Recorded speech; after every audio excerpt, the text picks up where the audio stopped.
co-founder of the social news and entertainment website Reddit has been found dead. He certainly was a prodigy, although he never kind of thought of himself like that. He was totally unexcited about starting businesses and making money.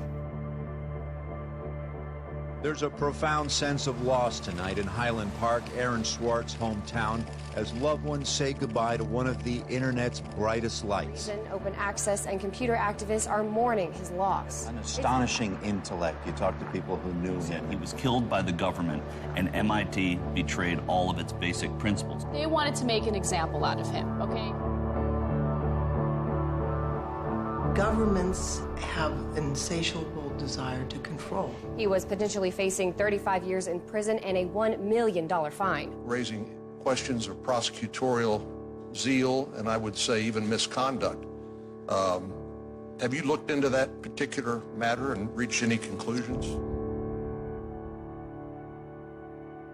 Growing up, I slowly had this process of realizing that all the things around me that people had told me were just the natural way things were, the way things always would be. They weren't natural at all. They were things that could be changed, and they were things that, more importantly, were wrong and should change. And once I realized that, there was really kind of no going back.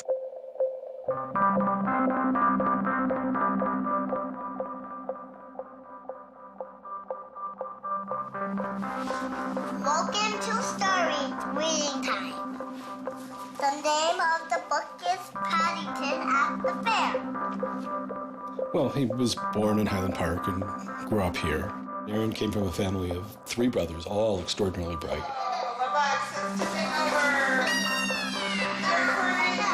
So we were all, not the best behaved children, and, 3 boys running around all the time, causing trouble. Hey, no. But I've come to the realization Aaron learned how to learn at a very young age. 1, 2, 3, 4, 5, 6, 7, 8, 9, 10. Knock, knock. Who's there? Aaron. Aaron, funny man. He knew what he wanted, and he always wanted to do it. He always accomplished what he wanted. His curiosity was endless. Here's a little picture of what's the planet's sign. Each planet has a symbol. Mercury symbol, Venus symbol, Earth symbol, Mars symbol, Jupiter symbol. One day he said to Susan, "What's this free family entertainment in downtown Highland Park?" Free family entertainment downtown Highland Park. He was 3 at the time, and she said, "What are you talking about?" And he said, "Look, it says here on the refrigerator, free family entertainment in downtown Highland Park." And so she was floored and astonished that he could read. It's called My Family Seder. The Seder night is different from all other nights. I remember once we were at the University of Chicago Library. I pulled a book off the shelf that was from like 1900 and showed him and said, this is really just an extraordinary place. We all were curious children, but Aaron really liked learning and really liked teaching. And so they were going to learn the ABCs backwards. C-Y-X-W-E-U-T. I remember he came home from his first algebra class, and he was like, "Noah, let me teach you algebra." And I'm like, "What is algebra?" And he was always like that. Now you press the click button. There, now it's got that. Now it's in pink. When he was about 2 or 3 years old, and Bob introduced him to computers, and he just took off like crazy on them.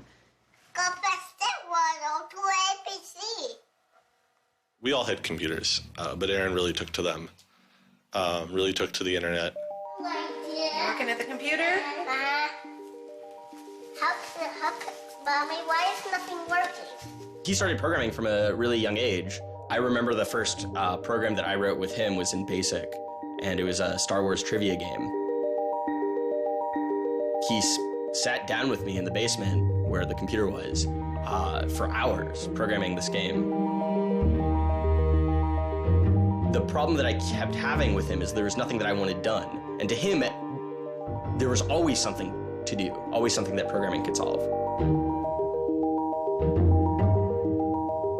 The way Aaron always saw it is that programming is magic, right? You can accomplish these things that normal humans can't. Aaron made an ATM using like a Macintosh and like a cardboard box. One year for Halloween, I didn't know what I wanted to be, and he thought it'd be really, really cool if I dressed up like his new favorite computer, which at the time was the original iMac. I mean, he hated dressing up for Halloween, but he loved convincing other people to dress up as things that he wanted to see.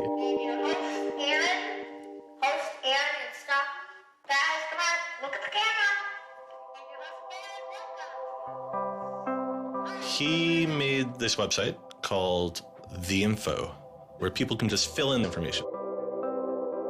Like, I'm sure someone out there knows all about gold leafing. Why don't they write about that on this website? And then other people could come at a later point and read that information and edit the information if they thought it was bad. Not too dissimilar from Wikipedia, right? And this was before Wikipedia had begun, and this was developed by a 12-year-old in his room by himself, running on, this tiny server using ancient technology. One of the teachers responds like, "This is a terrible idea. You can't just let anyone author the encyclopedia. The whole reason we have scholars is to write these books for us. How could you ever have such a terrible idea?" Me and my other brother would be like, "Oh, yeah, Wikipedia is cool, but we had that in our house 5 years ago." Aaron's website, theinfo.org, wins a school competition hosted by the Cambridge-based web design firm Ars Digita. We all went to Cambridge for when he won the Ars Digita Prize. And, we had no clue what Aaron was doing. It was obvious that the prize was really important. Aaron soon became involved with online programming communities, then in the process of shaping a new tool for the web. He comes up to me, it's like, "Ben, there's this really awesome thing that I'm working on. You need to hear about it." I'm like, "Yeah, what is it?" He says, "It's this thing called RSS." And he explains to me what RSS is. I'm like, why is that useful, Aaron? Is any site using it? Why would I want to use it? There was this mailing list for people who were working on RSS and XML more generally. And there was a person on it named Aaron Swartz who was combative but very smart and who had lots of good ideas. And he didn't ever come to the face-to-face meetings. And they said, when are you going to come out to one of these face-to-face meetings? And he said, I don't think my mom would let me. I'm 14, I just turned 14. And so their first reaction was, well, this person, this colleague we've been working with all year was 13 years old while we were working with him, and he's only 14 now. And their second reaction was, Christ, we really want to meet him. That's extraordinary. He was part of the committee that drafted RSS. What he was doing was to help build the plumbing for modern hypertext. And the piece that he was working on, RSS, was a tool that you can use to get summaries of things that are going on in other web pages. Most commonly, you would use this for a blog. You might have 10 or 20 people's blogs you want to read. You use their RSS feeds, these summaries of what's going on those other pages, to create a unified list of all the stuff that's going on. Aaron was really young, but he understood the technology and he saw that it was imperfect and looked for ways to help make it better.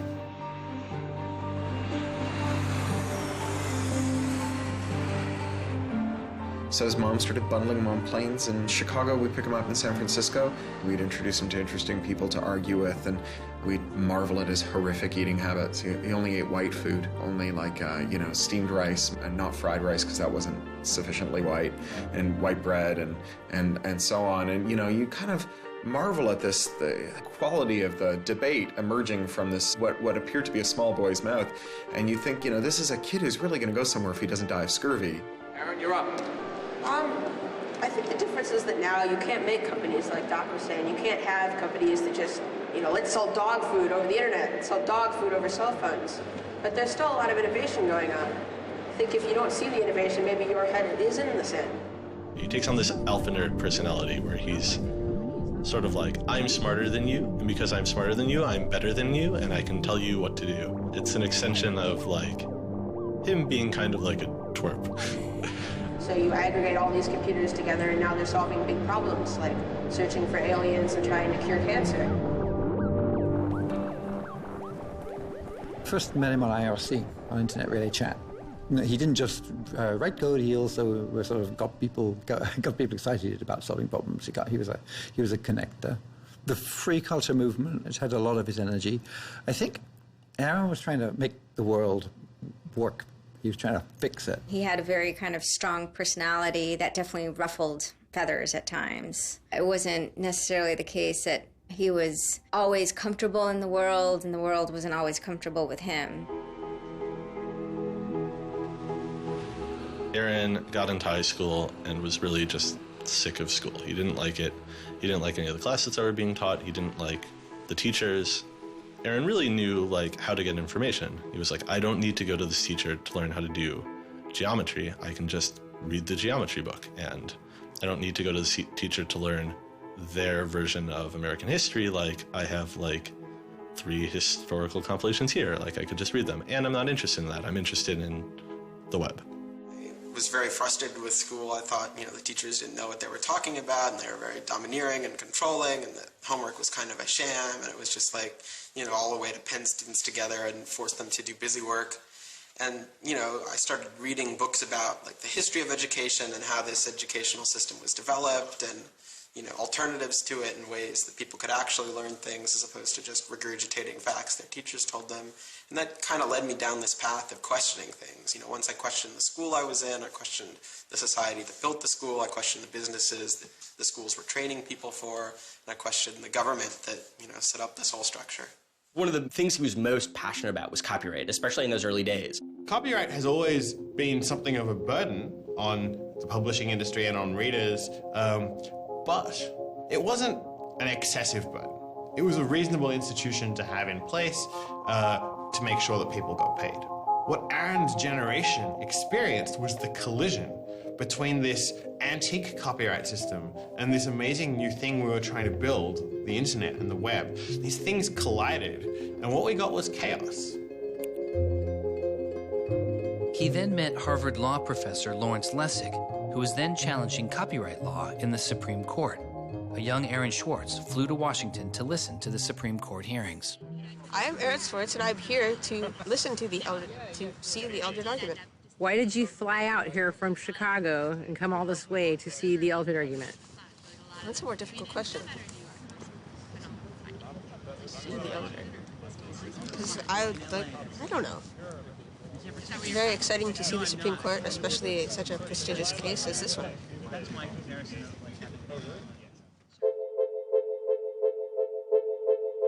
Lessig was also moving forward with a new way to define copyright on the internet. It was called Creative Commons. So the simple idea of Creative Commons is to give people, creators, a simple way to mark their creativity with the freedoms they intended to carry.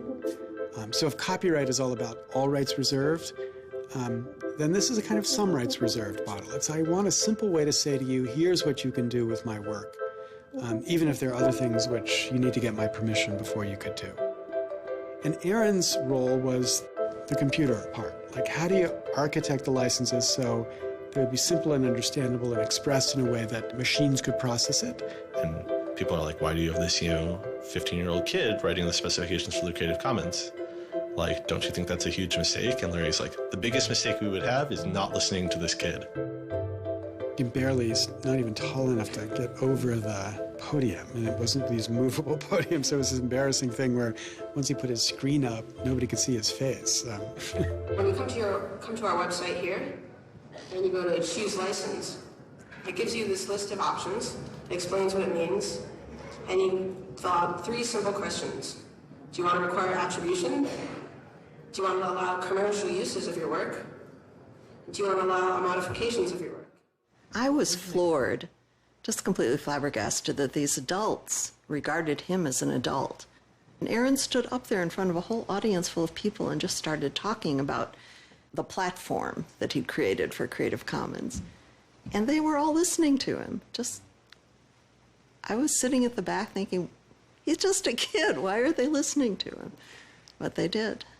Well, I don't think I comprehended it fully. Though critics have said it does little to ensure artists get paid for their work, the success of Creative Commons has been enormous. Currently on the website Flickr alone, over 200 million people use some form of Creative Commons license. He contributed through his technical abilities, and yet it was not simply a technical matter to him. Aaron often wrote candidly in his personal blog. I think deeply about things, and I want others to do likewise. I work for ideas and learn from people. I don't like excluding people. I'm a perfectionist, but I won't let that get in the way of publication. Except for education and entertainment, I'm not going to waste my time on things that won't have an impact. I try to be friends with everyone, but I hate it when you don't take me seriously. I don't hold grudges. It's not productive, but I learn from my experience. I want to make the world a better place.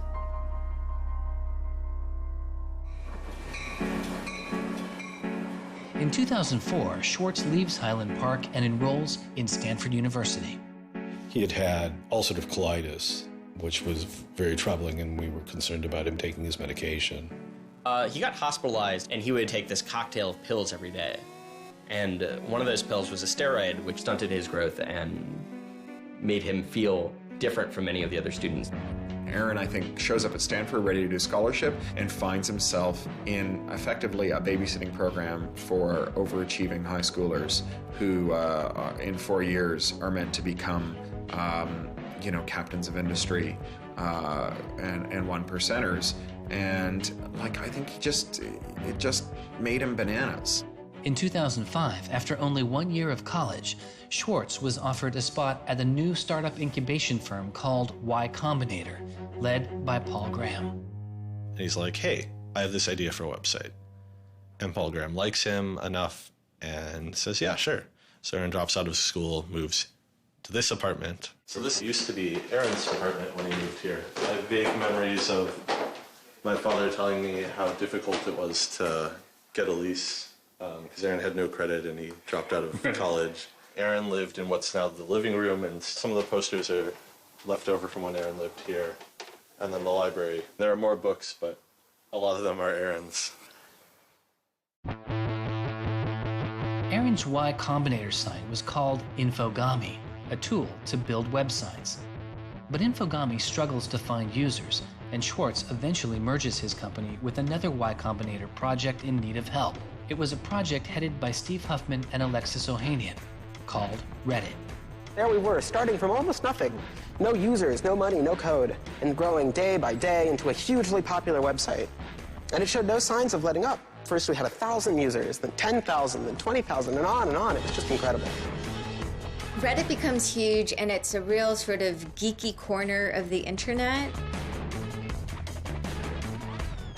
There's a lot of humor, there's a lot of art, and there's just people who flock to the site and make that site the main site they go to every morning to get their news.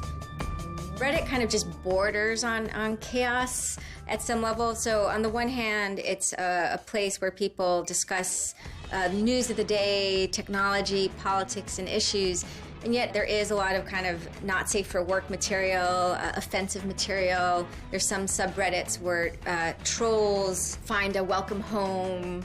And so in that sense, Reddit has been kind of home to controversy as well. It kind of sits on that edge of chaos. Reddit catches the attention of the corporate magazine giant Condé Nast, who makes an offer to buy the company. Some large amount of money, large enough that my dad was getting bugged with questions about, how do I store this money? Like a lot of money. Like a lot of money. Probably more than $1 million, but I don't actually know. And he is how old at the time? 19, 20. So it was in this apartment. They sat around on what predated these couches, hacking on Reddit. And when they sold Reddit, they threw a giant party and then all flew out to California the next day and left the keys with me. It was funny, he just sold a startup, so we all kind of presumed he was the richest person around, but he said, oh no, I'll take this tiny little shoebox-sized room. That's all I need. It was barely larger than a closet. The idea of him spending his money on fancy objects just seems so implausible. He explains it's I like living in apartments, so I'm not going to spend a lot of money on a new place to live. I'm not going to buy a mansion. And I like wearing jeans and a t-shirt, so I'm not going to spend any more money on clothes. So, like, it's, you know, really no big deal. What is a big deal to Swartz is how traffic flows on the internet and what commands our attention.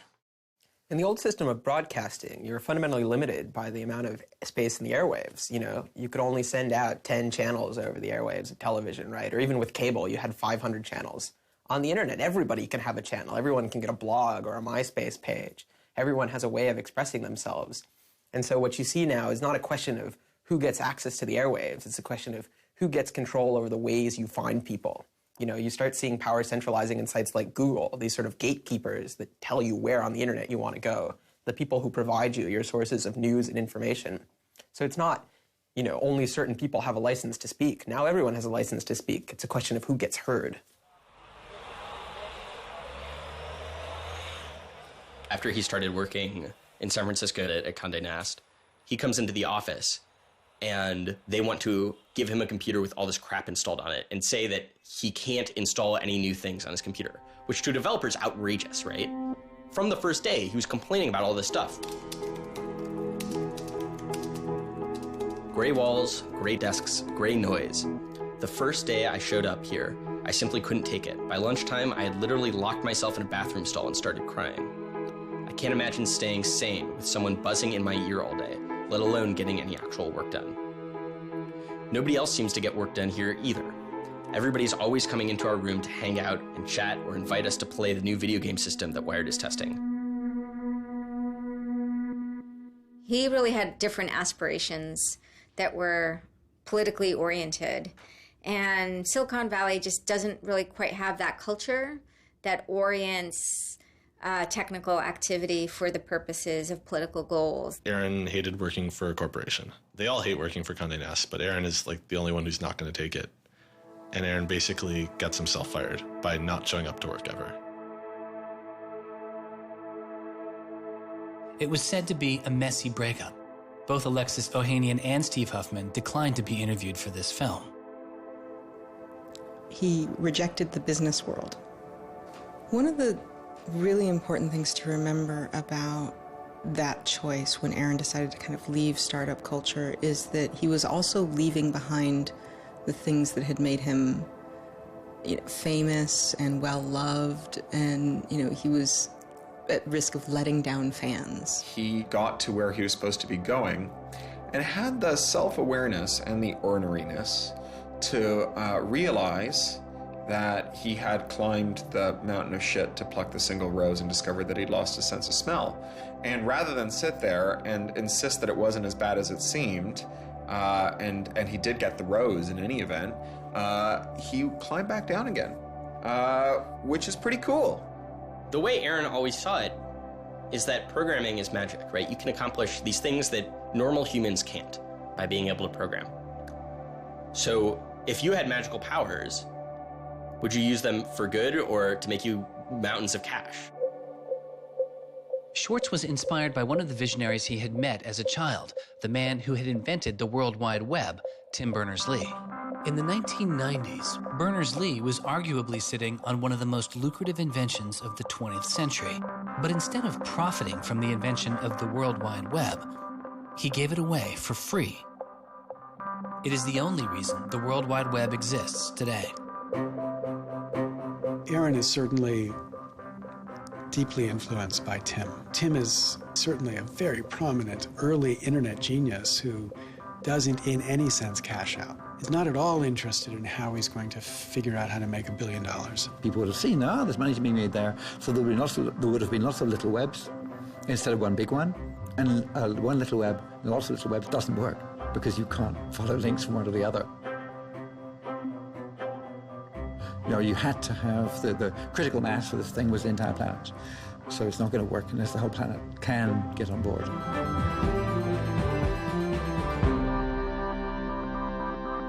I mean, I feel very strongly that it's not enough to just live in the world as it is, to just kind of take what you're given and, follow the things that adults told you to do and that, your parents told you to do and that society tells you to do. I think you should always be questioning. I take this very scientific attitude that everything you've learned is just provisional, that, you know, it's always open to recantation or refutation or questioning. And I think the same applies to society. Once I realized that there were real serious problems, fundamental problems that I could do something to address, I didn't see a way to forget that. I didn't see a way not to. We just started spending a lot of time just kind of as friends. We would just talk for hours into the night. I definitely should have understood that he was flirting with me. I think to some degree I was like, this is a terrible idea and impossible, and therefore I will pretend it is not happening. As my marriage was breaking down and I was really stuck without anywhere to go, we became roommates and brought my daughter over. We moved in and furnished the house, and it was really peaceful. Like, my life had not been peaceful for a while, and really neither had his.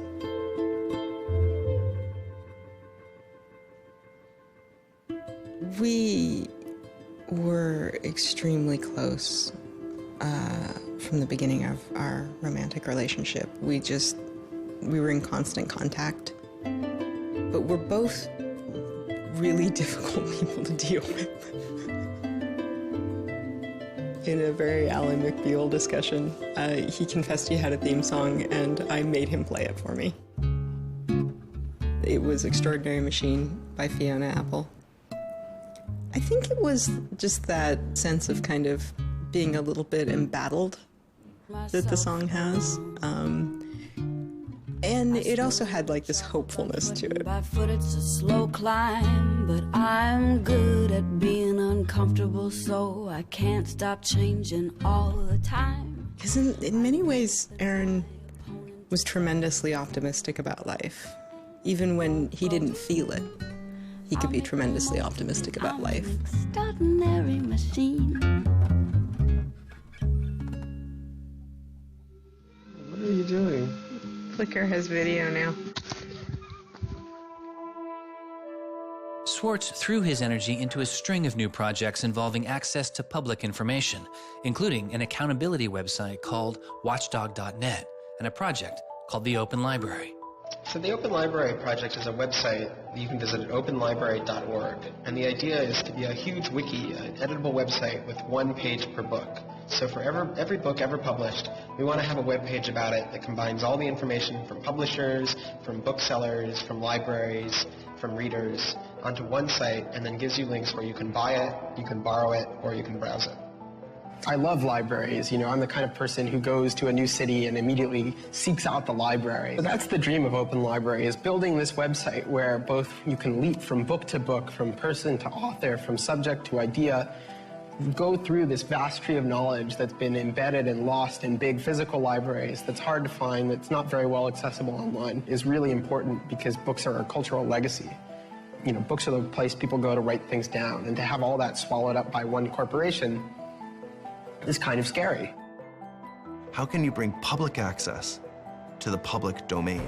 It may sound obvious that you'd have public access to the public domain, but in fact it's not true. So the public domain should be free to all, but it's often locked up. There's often, guard cages. It's like having a national park, but with a moat around it and gun turrets pointed out in case somebody might want to actually come and enjoy the public domain. One of the things Aaron was particularly interested in was bringing public access to the public domain. This is one of the things that got him into so much trouble. I had been trying to get access to federal court records in the United States. What I discovered was a puzzling system called PACER, which stands for Public Access to Court Electronic Records. I started Googling, and that's when I ran across Carl Malamud. Access to legal materials in the United States is a $10 billion per year business. PACER is just this incredible abomination of government service. It's 10 cents a page. It's this most brain-dead code you've ever seen. You can't search it. You can't bookmark anything. You got to have a credit card. And these are public records. It's U.S. district courts are very important. It's where a lot of our seminal litigation starts, civil rights cases, patent cases, all sorts of stuff. And journalists and students and citizens and lawyers all need access to PACER, and it fights them every step of the way. People without means can't see the law as readily as people that have that gold American Express card. It's a poll tax on access to justice. The law is the operating system of our democracy, and you have to pay to see it. That's not much of a democracy. They make about $120 million a year on the PACER system, and it doesn't cost anything near that, according to their own records. In fact, it's illegal. The E-Government Act of 2002 states that the courts may charge only to the extent necessary in order to reimburse the costs of running PACER.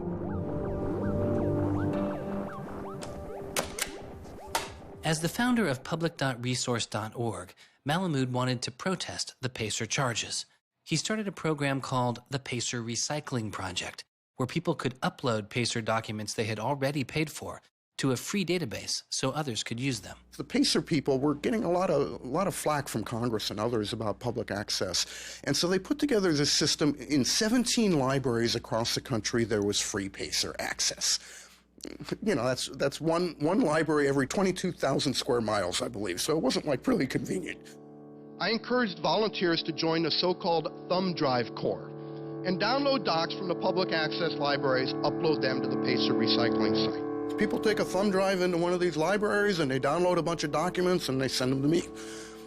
And nothing, it was just a joke. In fact, when you clicked on Thumb Drive Core, there was a Wizard of Oz, the Munchkins singing, so a little video clip came up. We represent the Lollipop Guild. But of course, I get this phone call from Steve Schultz and Aaron saying, gee, we'd like to join the Thumb Drive Corps.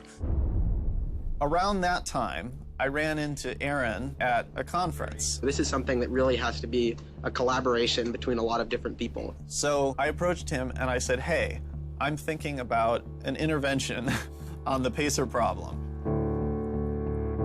Schultz had already developed a program that could automatically download PACER documents from the trial libraries. Swartz wanted to take a look. So I showed him the code. And I didn't know what would come next, but as it turns out, over the course of the next few hours at that conference, he was off sitting in a corner, improving my code, recruiting a friend of his that lived near one of these libraries to go into the library and to begin to test his improved code, at which point the folks at the courts realized something's not going quite according to plan. And data started to come in and come in and come in, and soon there were 760 gigabytes of PACER docs, about 20 million pages. Using information retrieved from the trial libraries, Swartz was conducting massive, automated parallel downloading of the PACER system. He was able to acquire nearly 2.7 million federal court documents, almost 20 million pages of text. Now, I'll grant you that 20 million pages had perhaps exceeded the expectations of the people running the Pilot Access Project, but surprising a bureaucrat isn't illegal. Aaron and Carl decided to go talk to the New York Times about what happened. They also caught the attention of the FBI, who began to stake out Schwartz's parents' house in Illinois. But I get a tweet from his mother saying, call me. It's like, oh my God, what the hell's going on here? And so I finally got a hold of Aaron, and Aaron's mother was like, oh my God, FBI, FBI, FBI. An FBI agent drives down our home's driveway trying to see if Aaron is in his room. And I remember being home that day and wondering why this car was driving down our driveway and just driving back out. I was like, that's weird. 5 years later, I read this FBI file and I'm like, oh my goodness. That was the FBI agent in my driveway. He was terrified. He was totally terrified. He was way more terrified after the FBI actually called him up on the phone and tried to sucker him into coming down to a coffee shop without a lawyer. He said he went home and laid down on the bed and was shaking. The downloading also uncovered massive privacy violations in the court documents. Ultimately, the courts were forced to change their policies as a result. and the FBI closed their investigation without bringing charges. To this day, I find it remarkable that anybody, even at the most remote podunk field office of the FBI, thought that a fitting use for taxpayer dollars was investigating people for criminal theft on the grounds that they had made the law public. How can you call yourself a lawman and think that there can possibly be anything wrong in this whole world with making the law public? Aaron was willing to put himself at risk for the causes that he believed in. Bothered by wealth disparity, Swartz moves beyond technology and into a broader range of political causes. I went into Congress and I invited him to come and hang out and intern for us for a while so that he could learn, the political process. He was sort of learning about a new community, a new set of skills, and kind of learning to hack politics. It seems ridiculous that miners should have to hammer away until their whole bodies are dripping with sweat, faced with the knowledge that if they dare to stop, they won't be able to put food on the table that night, while I get to make larger and larger amounts of money each day just by sitting and watching TV. But apparently the world is ridiculous. So I co-founded a group called the Progressive Change Campaign Committee, and what we try and do is we try and organize people over the internet who care about progressive politics and moving the country in a more progressive direction to kind of come together, join our email list, join our campaigns, and help get progressive candidates elected all across the country. The group is responsible for igniting the grassroots effort behind the campaign to elect Elizabeth Warren to the Senate. He might have thought it was a dumb system, but he came in and he said, I need to learn this system because it can be manipulated like any social system. But his passion for knowledge in libraries didn't take a back seat. Aaron began to take a closer look at institutions that publish academic journal articles. By virtue of being students at a major U.S. university, I assume that you have access to a wide variety of scholarly journals. Pretty much every major university in the United States pays these sort of licensing fees to organizations like JSTOR and Thomson and ISI to get access to scholarly journals that the rest of the world can't read. These scholarly journals and articles are essentially the entire wealth of human knowledge online, and many have been paid for with taxpayer money or with government grants. But to read them, you often have to pay again, handing over steep fees to publishers like Reed Elsevier. These licensing fees are so substantial that people who are studying in India instead of studying in the United States don't have this kind of access. They're locked out from all of these journals. They're locked out from our entire scientific legacy. I mean, a lot of these journal articles, they go back to the Enlightenment. Every time someone has written down a scientific paper, it's been scanned and digitized and put in these collections. That is a legacy that has been brought to us by the history of people doing interesting work, the history of scientists. It's a legacy that should belong to us as a commons, as a people, but instead it's been locked up and put online by a handful of for-profit corporations who then try and get the maximum profit they can out of it.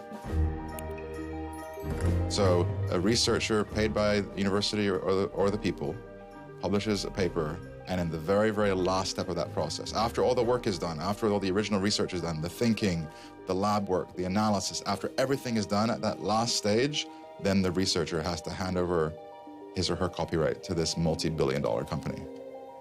And it's sick. It's an entire economy built on volunteer labor. And then the publishers sit at the very top and scrape off the cream. Talk about a scam. One publisher in Britain made a profit of $3 billion last year. I mean, what a racket. JSTOR is just a very, very small player in that story, but for some reason, JSTOR is the player that Aaron decided to confront. He'd gone to some conference around open access and open publishing, and I don't know who the person from JSTOR was, but I think at some point Aaron asked the question, like, how much would it cost to open up JSTOR in perpetuity? And they gave some, I think it was $200 million, something that Aaron thought was totally ridiculous. Working on a fellowship at Harvard, he knew users on MIT's famously open and fast network Nextdoor had authorized access to the riches of JSTOR. Swartz saw an opportunity. You have a key to those gates. And with a little bit of shell script magic, you can get those journal articles. On September 24th, 2010, Swartz registered a newly purchased Acer laptop on the MIT network under the name Gary Host. The client name was registered as Ghost Laptop. He doesn't hack JSTOR in the traditional sense of hacking. The JSTOR database was organized, so it was completely trivial to figure out how you could download all the articles in JSTOR because it was basically numbered. It was basically, / number article 444,024, then 25, then 26. He wrote a Python script called keepgrabbing.py, which was like keep grabbing one article after another. The next day, Ghost Laptop begins grabbing articles, but soon the computer's IP address is blocked. For Swartz, it's barely a bump in the road. He quickly reassigns his computer's IP address and keeps downloading. Well, JSTOR and MIT take a number of steps to try to interfere with this when they notice that this is happening. And when the more modest steps don't work, then at a certain stage, JSTOR just cuts off MIT from having access to the JSTOR database. So there's this kind of cat and mouse game around getting access to the JSTOR database. Aaron ultimately, obviously, is the cat because he has more technical capability than the JSTOR database people do in defending them. And eventually, there was an unlocked supply closet in the basement of one of the buildings. And he went, instead of going through Wi-Fi, he went down there and he just plugged his computer directly into the network and just left it there with an external hard drive downloading these articles to the computer.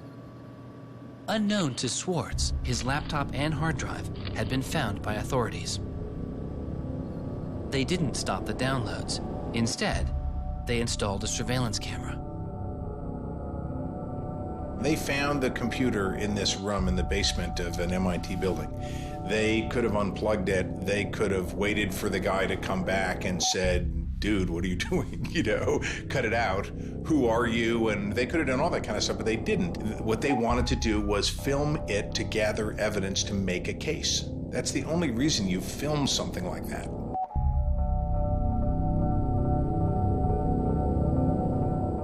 At first, the only person caught on the glitchy surveillance camera was using the closet as a place to store bottles and cans.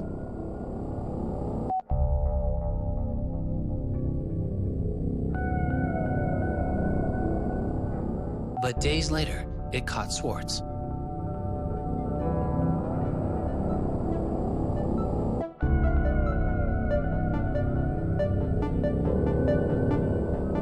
Swartz is replacing a hard drive.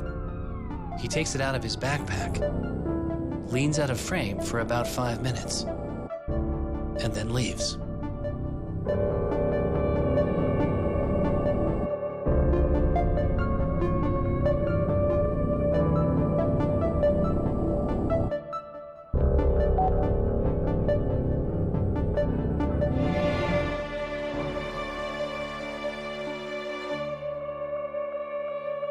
And then they organized a stakeout where as he was biking home from MIT, these cops came out from either side of the road or something like that and started going after him. He describes that he was pressed down and assaulted by the police. He tells me that it's unclear that they were police that were after him. He thought that someone was trying to attack him. He does tell me they beat him up. I was just devastated. The notion of any kind of criminal prosecution of anyone in our family or anything was so foreign and incomprehensible, I didn't know what to do. Well, they execute search warrants at Aaron's house, his apartment in Cambridge, and his office at Harvard. 2 days before the arrest, the investigation had gone beyond JSTOR and the local Cambridge police. It had been taken over by the United States Secret Service. The Secret Service began investigating computer and credit card fraud in 1984, but 6 weeks after the attack on 9/11, their role expanded. President Bush used the Patriot Act to establish a network of what they called electronic crimes task forces. The bill before me takes account of the new realities and dangers posed by modern terrorists. According to the Secret Service, they are primarily engaged in activity with economic impact, organized criminal groups, or use of schemes involving new technology. The Secret Service turned Swartz's case over to the Boston U.S. Attorney's Office. There was a guy in the U.S. Attorney's Office who had the title head of the Computer Crimes Division or Task Force. I don't know what else he had going, but you're certainly not much of a computer crimes prosecutor without a computer crime to prosecute. So he jumped on it, kept it for himself, didn't assign it to someone else within the office or the unit, and that's Steve Hyman. Prosecutor Stephen Hyman has been largely out of public view since the arrest of Aaron Swartz, but he can be seen here in an episode of the television show American Greed, filmed around the time of Aaron's arrest. He is describing his previous case against the notorious hacker Alberto Gonzalez, a case that garnered Hyman enormous press attention and accolades. Gonzalez masterminded the theft of over 100 million credit card and ATM numbers, the largest such fraud in history. Here, Hyman, describing Gonzalez, gives his view on the hacker mindset. These guys are driven by a lot of the same things that we're driven by. They have an ego, they like challenge, and of course they like money and everything you can get from money. One of the suspects implicated in the Gonzalez case was a young hacker named Jonathan James. Believing Gonzalez's crimes would be pinned on him, James committed suicide during the investigation. In an early press release describing the government's position in the case of Aaron Swartz, Hyman's boss, U.S. Attorney for the District of Massachusetts Carmen Ortiz, said this: "Stealing is stealing, whether you use a computer command or a crowbar, and whether you take documents, data, or dollars." It's not true. It's obviously not true. I'm not saying it's harmless, and I'm not saying that we shouldn't criminalize stealing of information, but you've got to be much more subtle in trying to figure out exactly which kinds of harms are harmful here. So the thing about a crowbar is every time I break into a place with a crowbar, I do damage. There's no doubt about it. But when Aaron writes a script that says download, download, download 100 times in a second, there's no obvious damage to anybody. If he does that for the purpose of gathering an archive to do academic research on it, there is never any damage to anybody. He wasn't stealing, he wasn't selling what he got or giving it away. He was making a point, as far as I could tell. The arrest took its toll on Swartz. He just wouldn't talk about it. And he's like very stressed. If you thought like the FBI was like going to come to your doorstep any day, anytime you went down the hall, even to do your laundry, and they would break into your apartment because you left the door unlocked, like, I'd be pretty stressed. And it was clear. And so Aaron was always sort of like in like a dour mood.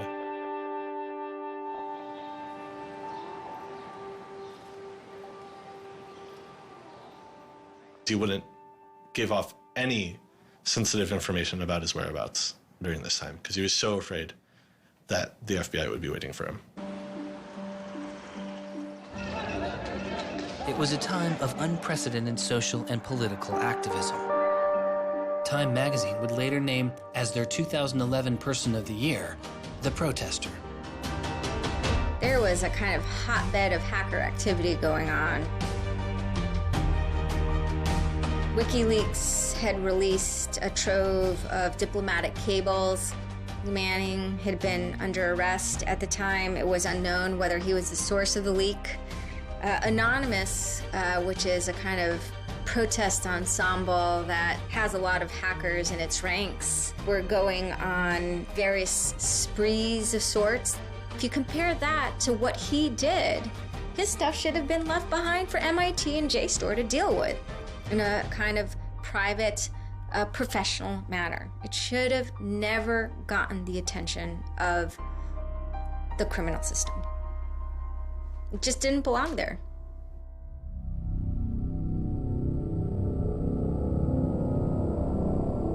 Before he was indicted, Swartz was offered a plea deal that involved 3 months in prison, time in a halfway house, and a year of home detention, all without the use of a computer. It was on the condition that Swartz plead guilty to a felony. Here we are. We have no discovery, no evidence whatsoever about what the government's case is, and we have to make this immense decision where the lawyer is pushing you to do this, the government is giving you a non-negotiable demand, and you're told that your likelihood of prevailing is small, so whether you're guilty or not, you're better off taking the deal. Boston has its own computer crimes division with lots of lawyers, probably more lawyers than they need. So, you can imagine all sorts of cases where it would be really hard to prosecute because you've got some criminals in Russia or you've got some people inside of a corporation are going to have $500 lawyers or $700 an hour lawyers sitting down against you. And then you've got this case with this kid, which is pretty easy to prove that he did something, and he's already marked himself as a troublemaker with the FBI, so why not go as tough as you can in here against that guy? It's good for you, the prosecutor. It's good for the Republic because you're fighting all those terrorist types. I was so scared. I was so scared of having my computer seized. I was so scared of going to jail because of my computer being seized. I had confidential material from sources from my previous work on my laptop. And that is above all my priority, is to keep my sources safe. I was so scared of what was going to happen to Ada. Aaron told me that they'd offered him a deal, and he finally just said that he would take it if I told him to. And I came real close to saying take it. He had developed like serious political aspirations in the intervening time between when, that moment when he ended that entrepreneurial startup life and begun this new life that had come to this political activism. And he just didn't believe that he could continue in his life with a felony. He said to me one day, we were walking by the White House, and he said to me, they don't let felons work there.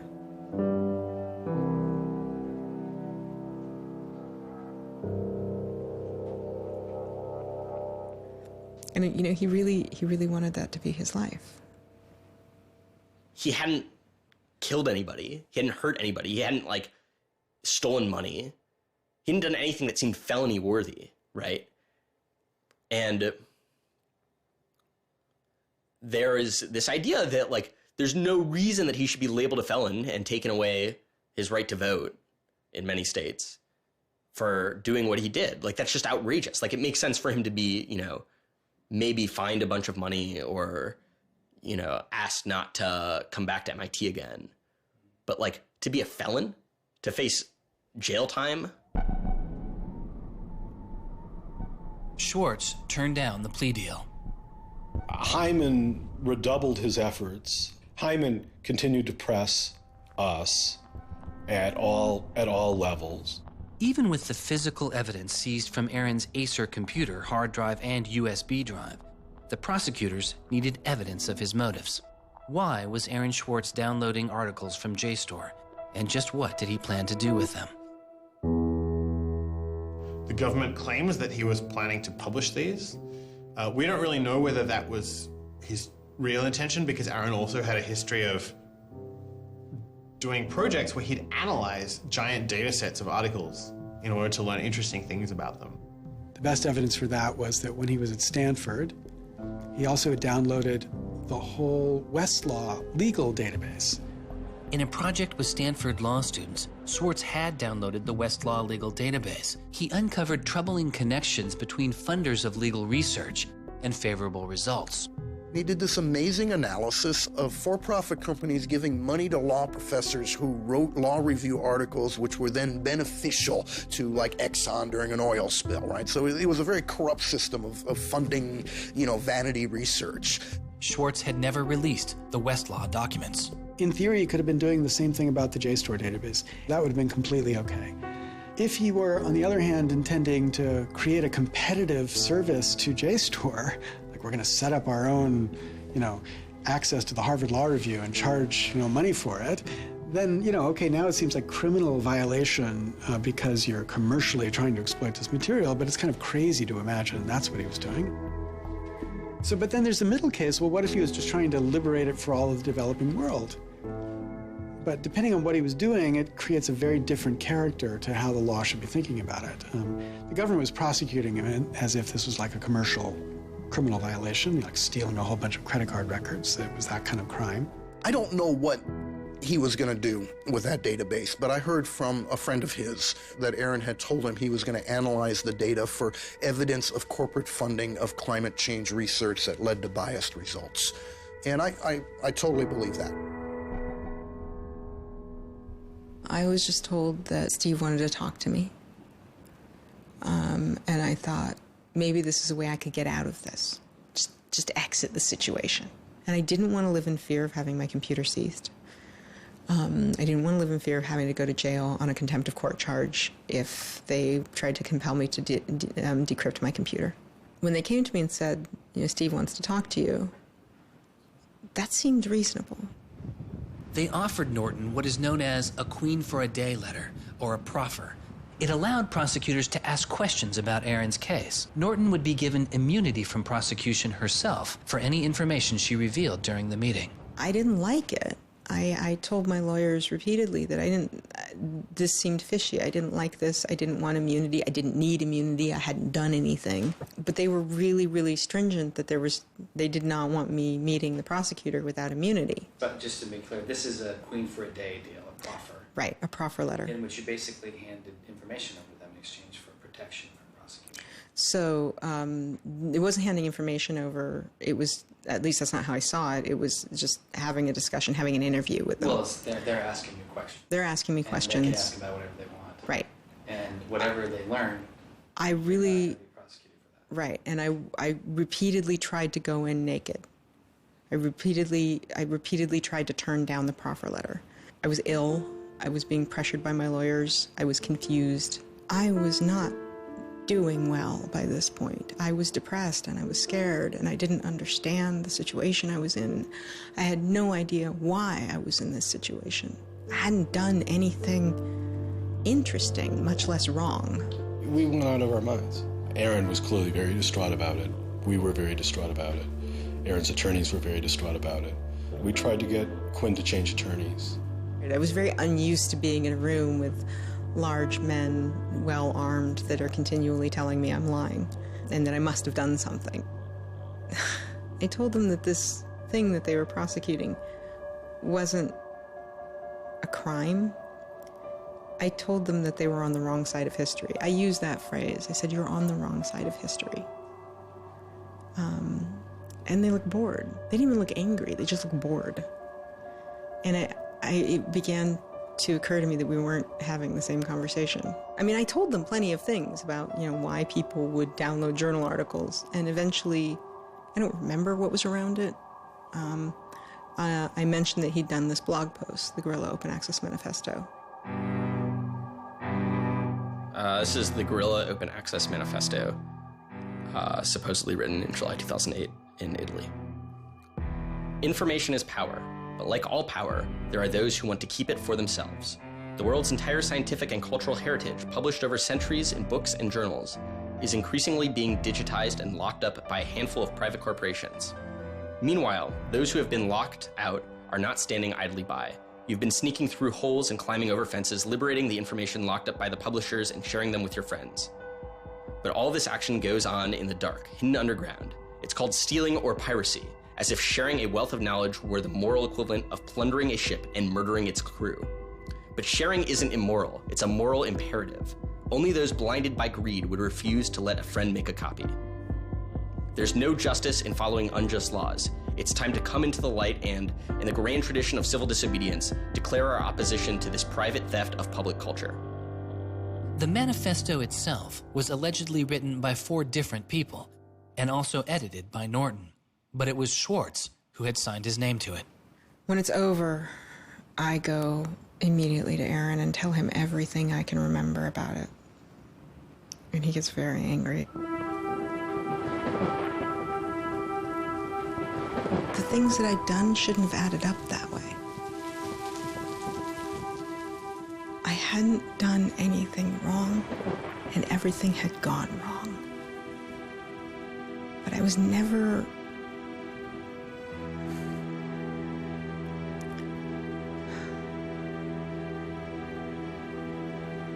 I'm still angry. I'm still angry that you can try your best with these people to do the right thing, and they will turn everything against you, and they will hurt you with anything they can. And in that moment, I regret that I said what I did. But my much larger regret is that we have settled for this, that we are okay with this. That we are okay with a justice system that tries to game people into little traps so they can ruin their lives. So yeah, I wish I hadn't said that, but I am much, much angrier that this is where I am. That this is what we as a people think is okay. They used every method that I think they could think of to get her to provide information which would be unhelpful to Aaron and helpful to the prosecution of Aaron. Right. But you know, I don't think she had information that was helpful to the government. Months go by as Swartz's friends and family await a looming indictment. In the meantime, Swartz was becoming a go-to expert on a series of internet issues. To you then, do you think that the internet is something that should be considered a human right and something that the government cannot take away from you? Yes, definitely. I mean, this notion that national security is an excuse to shut down the internet, that's exactly what we heard in Egypt and Syria and all these other countries. And so, yeah, it's true. Sites like WikiLeaks are going to be putting up some embarrassing material about what the U.S. government does, and people are going to be organizing to protest about it and try and change their government. You know, and that's a good thing. That's what all these First Amendment rights of free expression, of freedom of association are all about. And so the notion that we should try and shut those down, I think, just goes against very basic American principles. The principle, I think, is one that our founding fathers would have understood. If the internet had been around back then, instead of putting post offices in the Constitution, they would have put ISPs. Well, it's definitely interesting to see how... Swartz meets activist Taryn Steinbrickner-Kaufman, and the two begin to date. We need a massive global public outcry. If there's no massive global public outcry, it won't create any change. You know, 4 people in this city should cause a massive global public outcry. You know, we need a petition signer. Without telling her specifics, he warned her he was involved in something he called simply the bad thing. And I had sort of crazy theories, like that he was having an affair with Elizabeth Warren or something. I speculated both Hillary Clinton and Elizabeth Warren, actually. But so sometime in probably late July, Aaron called me, and I happened to pick up, and he said, you know, the bad thing might be in the news tomorrow. Do you want me to tell you, or do you want to read about it in the news? And I said, well, I want you to tell me. And he said, well, I've been arrested for downloading too many academic journal articles, and they want to make an example out of me. And I was like, that's it? That's the big fuss? Really? Like, it just doesn't sound like a very big deal. On July 14th, 2011, federal prosecutors indict Swartz on 4 felony counts. He gets indicted on the same day that, like, 2 people in England who are part of LulzSec get arrested, and, like, a few other real hackers. And Aaron is just, like, someone who kind of looks like a hacker, enough that they can, like, you know, put his head on a stake and, like, put it on the gates. Aaron went to surrender, and they arrested him. They then strip searched him, took away his shoelaces, took away his belt, and left him in solitary confinement. The District of Massachusetts United States Attorney's Office released a statement saying Swartz faces up to 35 years in prison, to be followed by 3 years of supervised release, restitution, forfeiture, and a fine of up to $1 million. He is released on $100,000 bail. The same day, the primary victim in the case, JSTOR, formally drops all charges against Swartz and declines to pursue the case. JSTOR, they weren't our friends, they weren't helpful or friendly to us, but they also were just kind of like, we're not part of this. JSTOR and their parent company, Ithaca, also sidestepped requests to talk with this film. But at the time, they released a statement saying it was the government's decision whether to prosecute, not JSTOR's. And so it's our belief that with that, the case will be over. That we should be able to get Steve Hyman to drop the case or settle it in some rational way. And the government refused. Why? Well, because I think they wanted to make an example out of Aaron. And they said they wanted to, the reason why they wouldn't move on requiring a felony conviction and jail time was that they wanted to use this case as a case of for deterrence. They told us that. They told you that? Yes. This was going to be an example? Yes. He was going to be an example? Yes. Steve Hyman said that. Deterring who? Like, there's other people out there running around logging onto JSTOR and downloading the articles to make a political statement? I mean, who are they deterring? It would be easier to understand the Obama administration's posture of supposedly being for deterrence if this was an administration that, for instance, prosecuted arguably the biggest economic crime that this country has seen in the last 100 years, the crimes that were committed that led to the financial crisis on Wall Street. When you start deploying the non-controversial idea of deterrence only selectively, you stop making a dispassionate analysis of lawbreaking, and you started deciding to deploy law enforcement resources specifically on the basis of political ideology. And that's not just undemocratic, it's supposed to be un-American. Prosecutor Stephen Hyman later reportedly told MIT's outside counsel that the straw that broke the camel's back was a press release sent out by an organization Swartz founded called Demand Progress. According to the MIT account, Hyman reacted to the short statement of support, calling it a wild internet campaign and a foolish move that moved the case from a human one-on-one level to an institutional level. That was a poisonous combination. A prosecutor who didn't want to lose face, who had a political career in the offing maybe, and didn't want to have this come back and haunt them. You spent how many tax dollars arresting someone for taking too many books out of the library and they got your ass handed to you in court? No way. I then moved to try to put pressure on MIT in various ways to get them to go to the government and request the government to stop the prosecution. What is MIT's reaction to that? There doesn't seem to be any reaction from MIT at that point.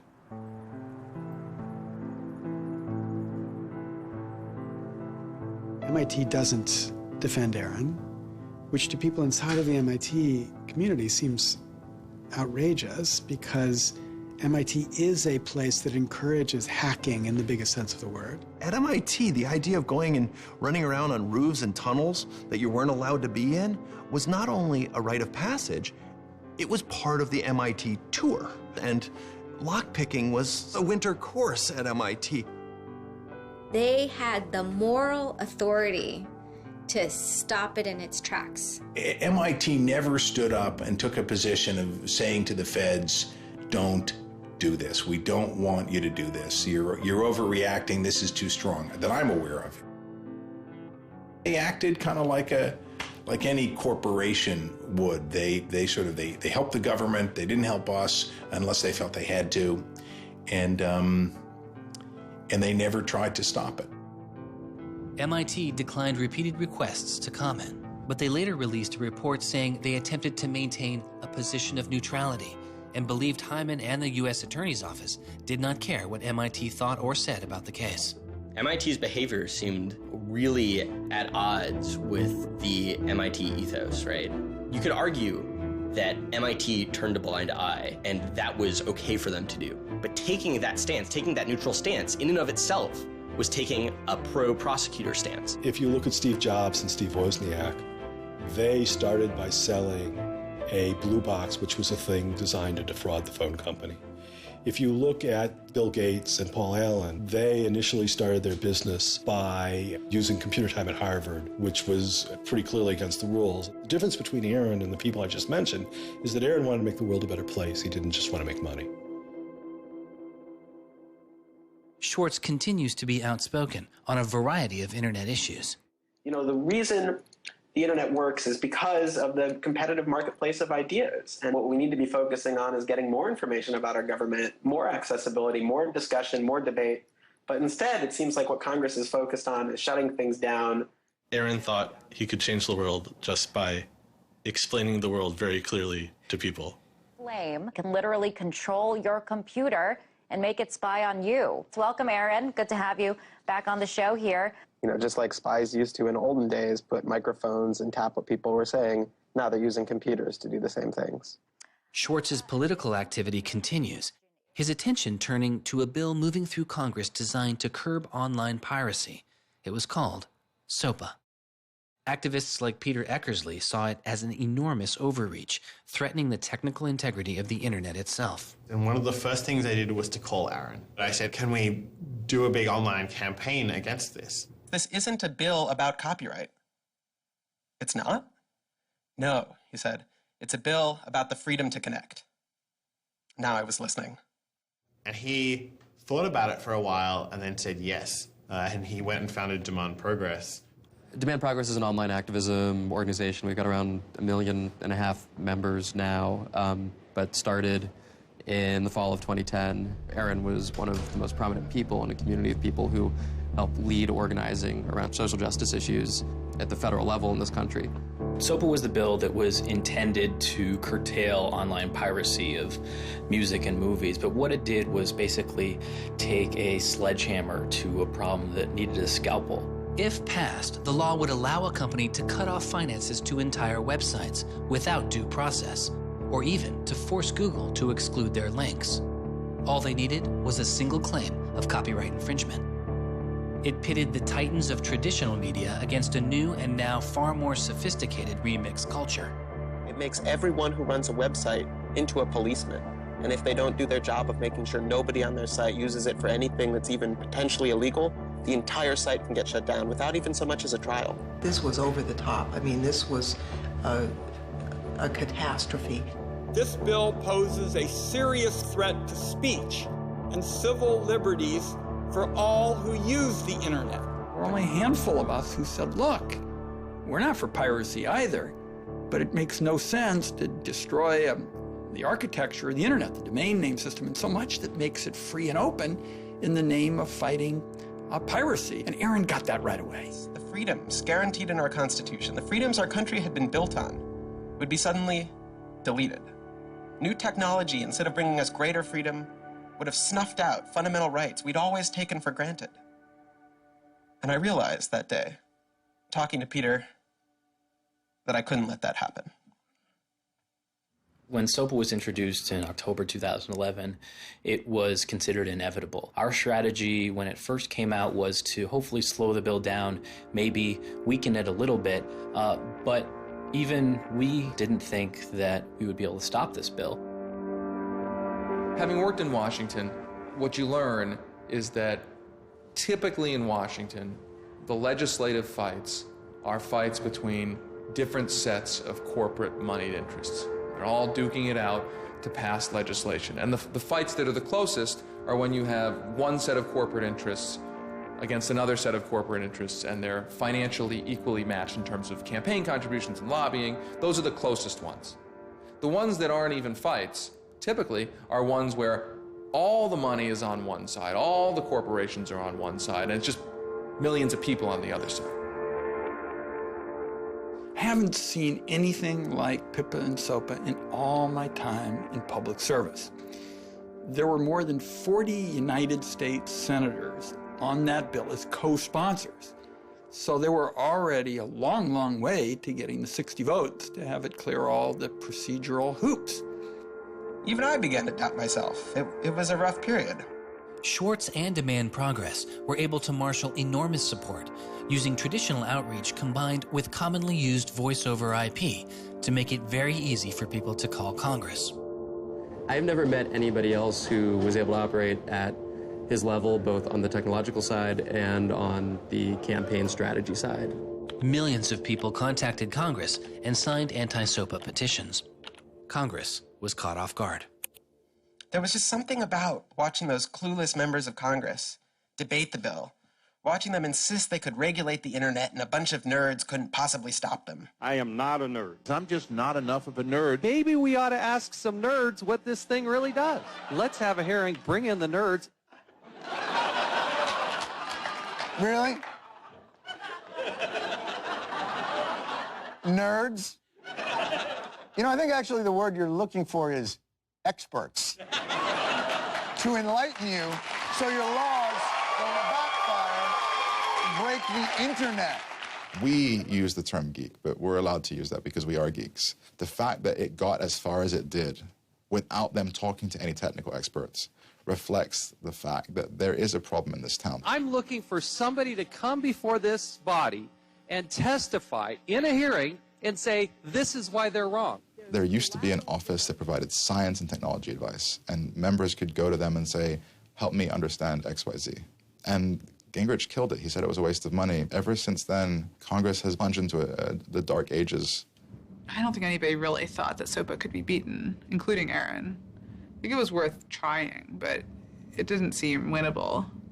And I remember maybe a few months later, I remember him just turning to me and being like, I think we might win this. And I was like, that would be amazing. Calls to Congress continue. When the domain hosting site GoDaddy becomes a supporter of the bill, tens of thousands of users transferred their domain names in protest. Within a week, a humbled GoDaddy reverses their position on SOPA. When the Congress people that supported the record and movie industries realized that there was this backlash, they kind of scaled the bill back a little bit. You could see the curve happening. You could see that our arguments were starting to resonate. It was like Aaron had been striking a match and it was being blown out. Striking another one was being blown out. And finally he'd managed to catch enough kindling that the flame actually caught, and then it turned into this roaring blaze. On January 16th, 2012, the White House issued a statement saying they didn't support the bill. And then this happened. I'm a big believer that we should be dealing with issues of piracy, and we should deal with them in a serious way. But this bill is not the right bill.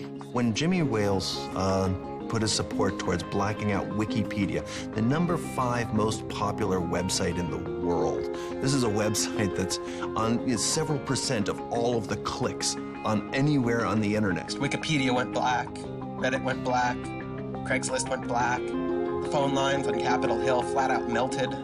Members of Congress started rushing to issue statements retracting their support for the bill that they were promoting just a couple days ago. Within 24 hours, the number of opponents of SOPA in Congress went from this to this. To see congressmen and senators slowly flip sides throughout the day of the blackout was pretty unbelievable. There was like a 100 representative swing. And that was when, as hard as it was for me to believe, after all this, we had won. The thing that everyone said was impossible, that some of the biggest companies in the world had written off as kind of a pipe dream, had happened. We did it. We won. This is a historic week in internet politics, maybe American politics. The thing that we heard from people in Washington, D.C., from staffers on Capitol Hill was they received more emails and more phone calls on SOPA blackout day than they'd ever received about anything. I think that was an extremely exciting moment. This was the moment when the internet had grown up politically. It was exhilarating because it's hard to believe it actually happened. It's hard to believe a bill with so much financial power behind it didn't simply sail through the Congress. And not only did it not sail through, it didn't pass at all. It's easy sometimes to feel like you're powerless, like when you come out in the streets and you march and you yell and nobody hears you. But I'm here to tell you today, you are powerful. So yeah, maybe sometimes you feel like you're not being listened to, but I'm here to tell you that you are. You are being listened to. You are making a difference. You can stop this bill if you don't stop fighting. Stop PIPA. Stop SOPA. Some of the biggest internet companies, to put it frankly, would benefit from a world in which their little competitors could get censored. We can't let that happen. For him, it was more important to be sure that you made a small change than to play a small part in a big change. But SOPA was like playing a major part in a major change. And so for him, it was kind of this proof of concept, like, okay, what I want to do with my life is change the world. I think about it in this really scientific way of like, I'm measuring my impact. And this shows that it's possible, right? That the thing that I want to do with my life is possible. I have proved that I can do it, that I, Aaron Swartz, can change the world. For a guy who never really thought he had done much, which was Aaron, it was one of the few moments where you could really see that he felt like he had done something good. Feeling like here is his maybe one and only victory lap. Everyone said there was no way we could stop SOPA. We stopped it. This is 3 outrageously good victories, and the year isn't even over yet. I mean, if there's a time to be positive, it's now. You know, he wins at SOPA a year after he's arrested It's not unambiguously happy moments. There's a lot going on. He's so attuned towards participating in the political process, you can't stop him. The list of organizations Swartz founded or co-founded is enormous. And years before Edward Snowden would expose widespread internet surveillance, Swartz was already concerned. It is shocking to think that the accountability is so lax that they don't even have sort of basic statistics about how big the spying program is. And if the answer is, oh, we're spying on so many people we can't possibly even count them, then that's an awful lot of people, right? It would be one thing if they said, look, you know, we know the number of telephones we're spying on, we don't know exactly how many real people that corresponds to, but they just came back and said, we can't give you a number at all. That's pretty, I mean, it's scary is what it is. Well, that's scary. You know, they put incredible pressure on him, took away his, you know, all of the money he had made. They, you know, threatened to take away his physical freedom. Why'd they do it, you know? I mean, well, why are they going after whistleblowers, you know? Why are they going after people who tell the, you know, who tell the truth about all sorts of things? I mean, from the banks to the, you know, to war, to just sort of government transparency. So secrecy serves those who are already in power. And we are living in an era of secrecy that coincides with an era where the government is doing also a lot of things that are probably illegal and unconstitutional. So those two things are not coincidences. It's very clear that this technology has been developed not for small countries overseas, but right here for use in the United States by the U.S. government. The problem with the spying program is it's this sort of long, slow expansion, you know, going back to the Nixon administration, right? Obviously, it became big after 9/11 under George W. Bush, and Obama has continued to expand it, and the problems have slowly grown worse and worse. But there's never been this moment you can point to, say, okay, we need to galvanize opposition today because today is when it matters. Instead, it's mattered for. The prosecution, in my estimation, of Aaron Swartz was about sending a particular laser-like message to a group of people that the Obama administration sees as politically threatening. And that is essentially the hacker, the information, and the democracy activist community. And the message that the Obama administration wanted to send to that particular community was, in my estimation, we know you have the ability to make trouble for the establishment.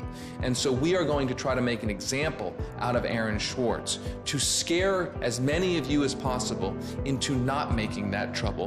And the government said, oh, the legal opinions we're using to legalize the spying program are also classified. So we can't even tell you which laws we're using to spy on you. You know, every time they can say, oh, this is another instance of cyber war, the cyber criminals are attacking us again, we're all in danger, we're all under threat. They use those as excuses to push through more and more dangerous laws. And so just to follow that up, like, personally, how do you feel the fight is going, I guess? It's up to you. I know, but we gotta, like, you know. You know, there's sort of these two polarizing perspectives, right? Everything is great. The internet has created all this freedom and liberty and everything's going to be fantastic. Or everything is terrible. The internet has created all these tools for cracking down and spying and, you know, controlling what we say.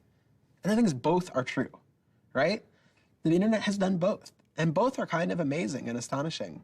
And which one will win out in the long run is up to us. It doesn't make sense to say, oh, one is doing better than the other. You know, they're both true. And it's up to us which ones we emphasize and which ones we take advantage of, because they're both there and they're both always going to be there.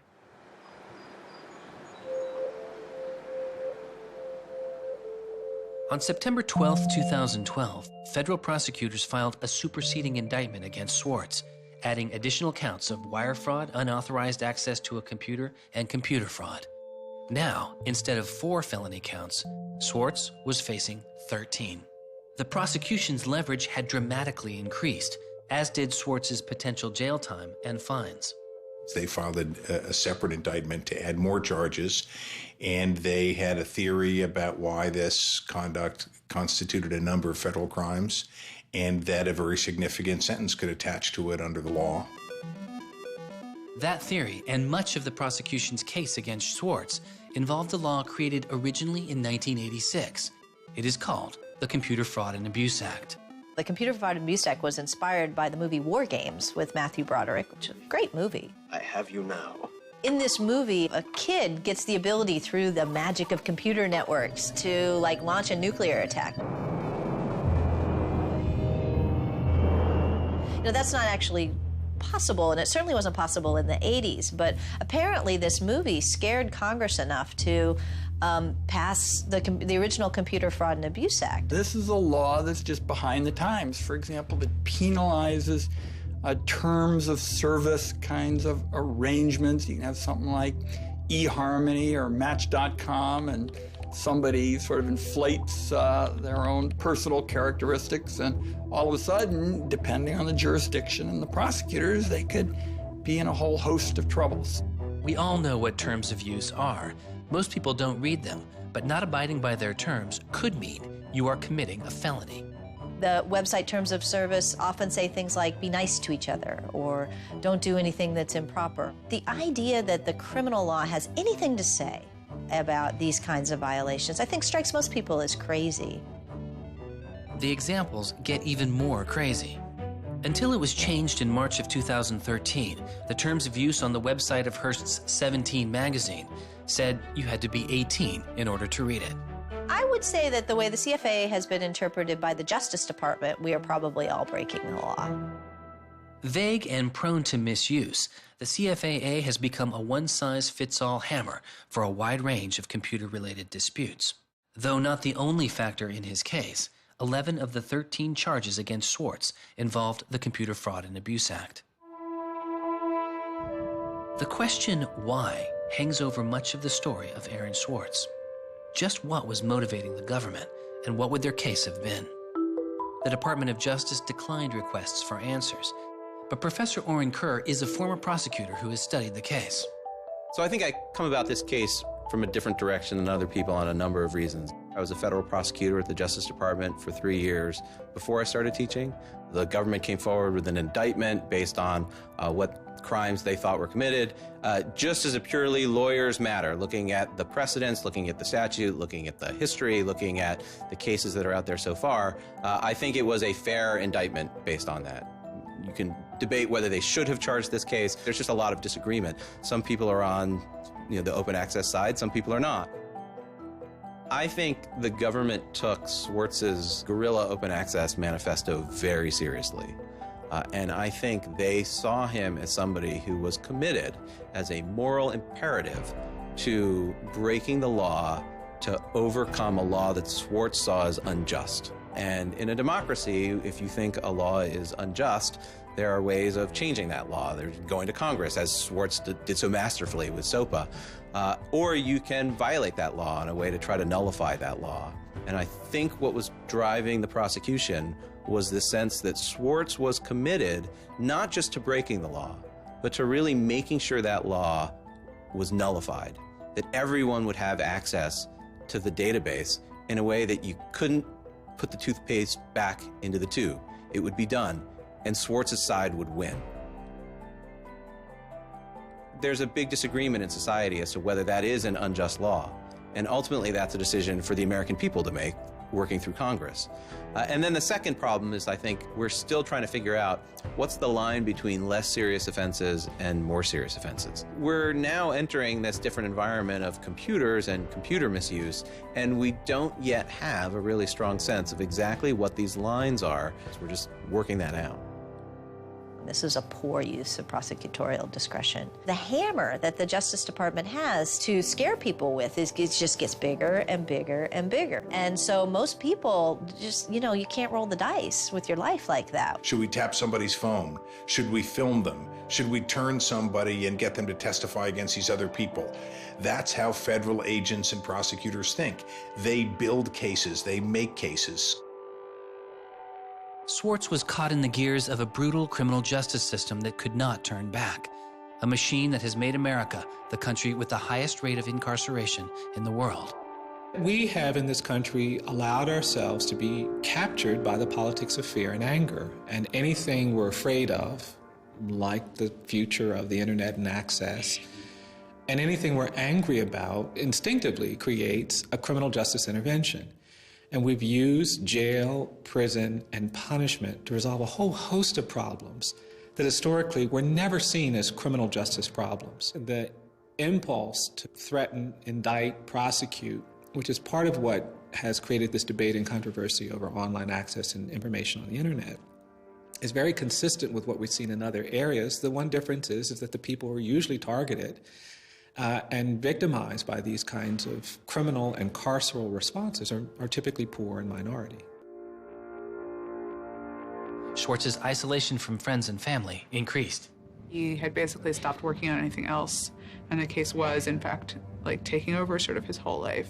One of Aaron's lawyers apparently told the prosecutors that he was emotionally vulnerable and that was something that they really needed to keep in mind so that they knew that. It was weighing on him very heavily. He did not like having his actions and his movements restricted in any way. And the threat of jail, which they pounded him with a lot, was terrifying to him. Completely exhausted his financial resources, and it cost us a lot of money also, and he raised a substantial amount of money. So it was, it was in the millions of dollars. The legal defense? Yes. Was in millions? Yes. Yeah, I think he didn't want to be a burden to people. I think that was a factor. Like, I have my normal life, and then I have this shitty thing I have to deal with. And I try to, keep the two of them as separate as possible. But they were just beginning to blur together, and everything was becoming shitty. Swartz faced a tough choice that was only getting tougher. Do you admit guilt and move on with your life, or do you fight a broken system? With his legal case, the answer was simple. He rejects the final plea deal, and a trial date is set. Aaron was resolute that he didn't want to knuckle under and accept something that he didn't believe was fair, but I also think he was scared.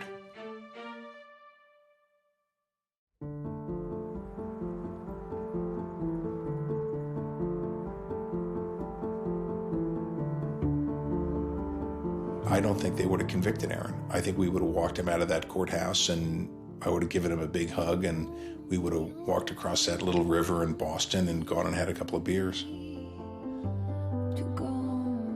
I really thought that we were right. I thought that we were going to win the case. I thought that we could win the case.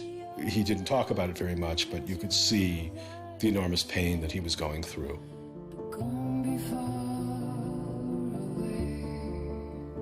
No time in his childhood did Aaron have any severe mood swings or depressive episodes or anything that I would ascribe to severe depression. And it's possible, he was depressed. People get depressed.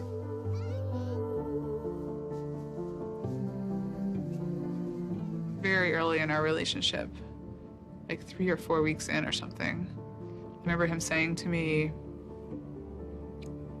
that I was a lot stronger than he was. He was brittle in a lot of ways. Things were a lot harder for him than for a lot of people. It was part of his brilliance, too. I think he probably had something like clinical depression in his early 20s. I don't think he did when I was with him. He wasn't a joyful person, but that's different from being depressed. He was just under such enormous pressure for 2 years straight. He just didn't want to do it anymore. He was just I just think it was too much.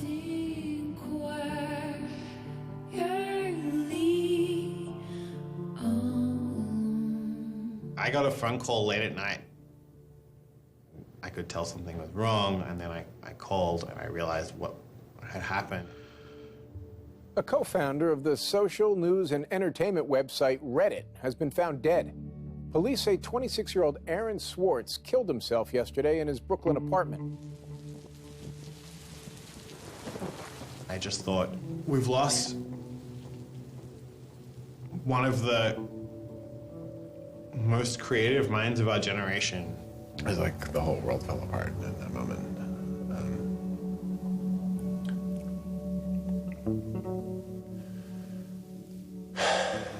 It was one of the hardest nights of my life.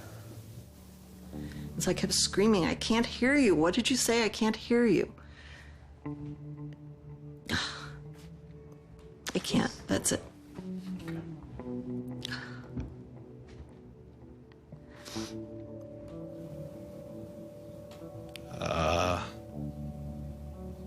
Yeah, none of it made any sense. And really still doesn't. I was so frustrated, angry.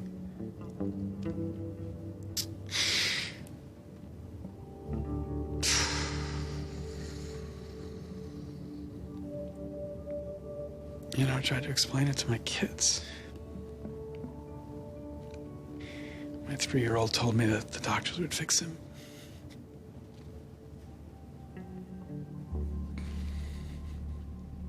I've known lots of people who've died, but I've never lost anybody like this. Because everybody feels, and I do too, there's so much we could have more to do. Like, I just didn't know he was there. I didn't know this is what he was suffering, and he was part of me. And I just wanted it to not be real. And then I just looked at his Wikipedia page and I saw the end date.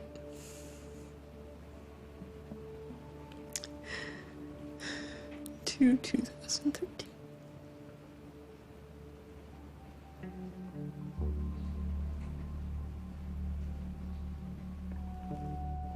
Aaron is dead.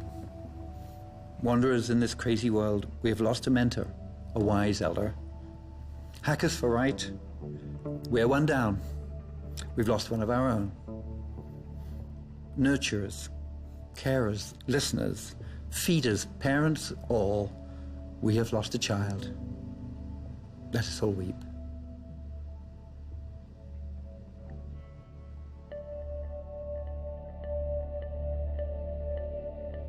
my first thought was, well, what if nobody even notices? Because it wasn't clear to me how salient he was. I had never seen anything quite like the outpouring I saw. The net just lit up.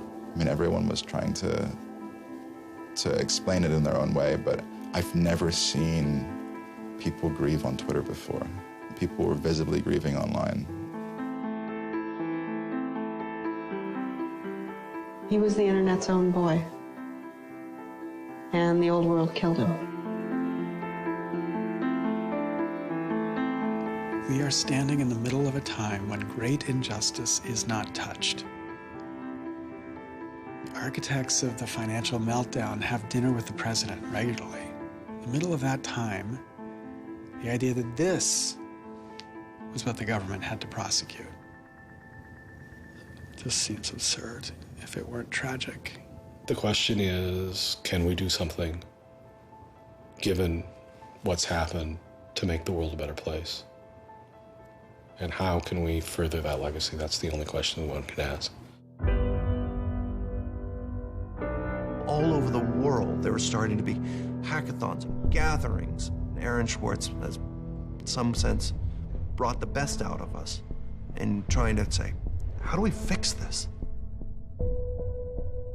He was, in my humble opinion, one of the true extraordinary revolutionaries that this country has produced. I don't know whether Aaron was defeated or victorious, but we are certainly shaped by the hand of the things that he wrestled with. When we turn armed agents of the law on citizens trying to increase access to knowledge, we've broken the rule of law. We've desecrated the temple of justice. Aaron Swartz was not a criminal. Change does not roll in on the wheels of inevitability. It comes through continuous struggle. Aaron really could do magic. And I'm dedicated to making sure that his magic doesn't end with his death. He believed that he could change the world, and he was right. Out of the last week and out of today, phoenixes are already rising. Since Swartz's death, Representative Zoe Lofgren and Senator Ron Wyden have introduced legislation that would reform the Computer Fraud and Abuse Act, the outdated law that formed the majority of the charges against Swartz. It's called Aaron's Law. Aaron believed that, you literally ought to be asking yourself all of the time, what is the most important thing I could be working on in the world right now? And if you're not working on that, why aren't you? This is what democracy looks like. We are people. Internet freedom is under attack. What do we do? Stand up like that. Internet freedom is under attack. What do we do? Hey, hey. Go home. Our Northeast has got to go. Hey, hey. I wish we could change the past, but we cannot. but we can change the future, and we must. We must do so for Aaron. We must do so for ourselves. We must do so to make our world a better place, a more humane place, a place where justice works and access to knowledge becomes a human right. So there was a kid back in February from Baltimore, 14 years old, who had access to JSTOR. And he'd been spelunking through JSTOR after reading something. And he figured out a way to do early tests for pancreatic cancer. And pancreatic cancer kills the shit out of you because we detect it way too late. By the time we detect it, it's already too late to do anything about it. He sent emails off to the entire oncology department at Johns Hopkins, hundreds of them. And every 14-year-old kid, yeah. And most of them ignored it, right? But one of them sent him an email back and said, this is not an entirely stupid idea. Why don't you come on over? And this kid worked evenings and weekends with this researcher. And in February, I heard him on the news, just a couple of weeks after Aaron died, when Aaron was in the news a lot. Sorry. And he said the reason he was on the news is because they'd done it. They were shipping an early test for pancreatic cancer that was going to save lives. And he said, this is why what Aaron did was so important. Because you never know, right? This truth of the universe is not only something that policymakers use to figure out, what the speed limit should be. It's where the thing that's going to keep, your kid from dying of pancreatic cancer comes from. And without access, the person who might come up with the thing that's got your number on it may never find that answer. He slept so well, he didn't fall out of bed once, not even when he dreamed he was back on the spacecraft. Very good, Aaron. Very good. Yay, Aaron. Okay. Now it's done.